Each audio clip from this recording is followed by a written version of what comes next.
What's going on, my curious and intellectual people? Welcome back to Intriguing Insights, where deep conversations meet everyday life, looking beyond the obvious to uncovering meaning, challenge assumption, and find wisdom in places most people overlook.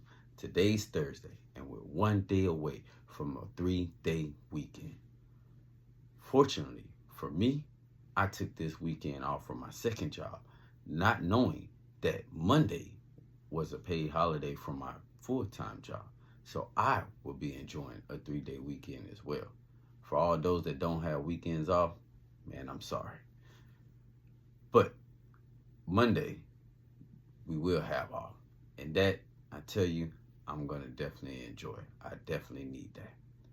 Now, from episode 1 and 2, we noted one reason why our goal mattered to us emotionally, spiritually, and physically, so that we can devise a plan to shape an environment around our life so that we are consistently active with our commitments.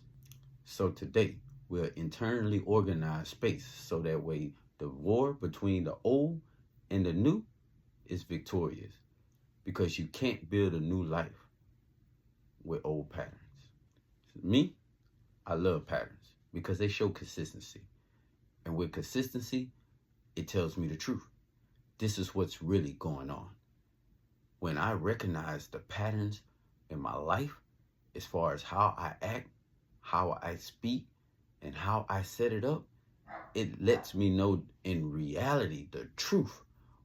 And everyone is consistent because we live life in patterns, daily, weekly, monthly, and yearly.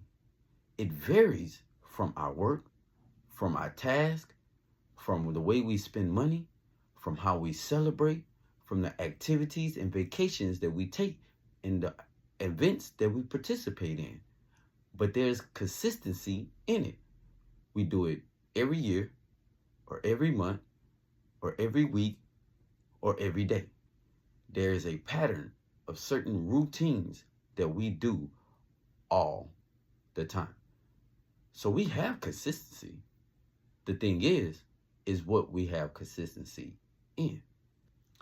But here's the thing. In order to build a new life, we have to get rid of the old patterns.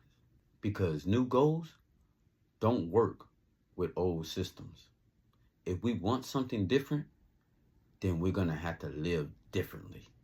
Systems are created to set patterns to get something done. In this case, it's the goal of your choice. Fitness-wise, if your goal is to lose weight, then the system to gain muscle will not work.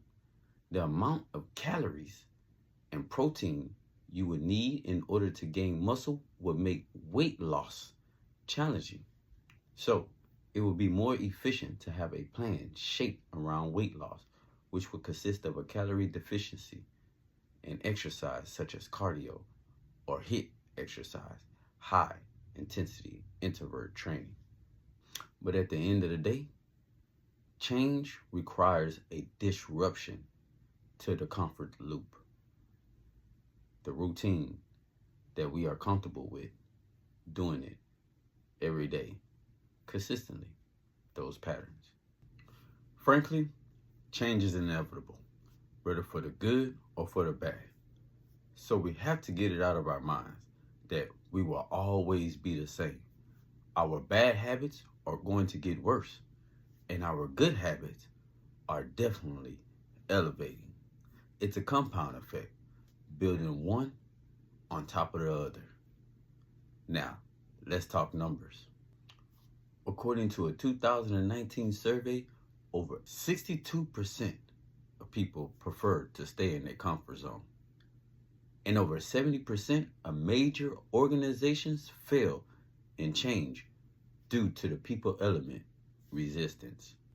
30% of people actively resist change, and a significant portion, 50%, are on the fence, and 20% actually embrace it. So what does this tell us about change? Me personally, it's because humans don't like change. But let me tell you why. One, fear of the unknown. 2, comfort and routine. 3, lack of trust. And last but not least, feeling excluded. So if this is what the status quo is, what is it going to take for you to get into the 20%? I gained and lost weight 3 times since 2015. The first time I did it was from 260 to 185. The second time was 210 to 165. The last time, which was currently, was from 189 to what I am now, which is 155, 157. This year, I'm disrupting my comfort zone to create a healthier physical lifestyle. I had a paradigm shift about my diet. I don't want to be one to work out to eat. That's really counterproductive. I can't eat horribly 4 to 5 to 6 times a week and expect to have the physique that I want. And no matter how hard I work out, I cannot outwork a bad diet.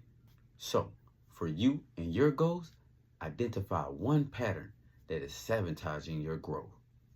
Now, I'm not talking about finding a problem with your goals and how it's keeping you from achieving it. I'm asking you to look deeper into it.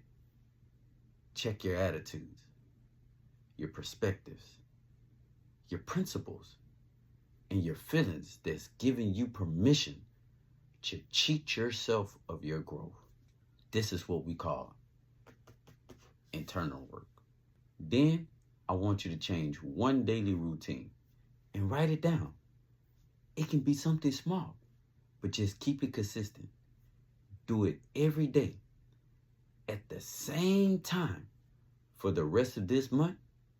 Remember, clarity doesn't come from easy answers, but from the courage to ask the hard ones. So stay curious, stay open, and keep looking deeper. Peace.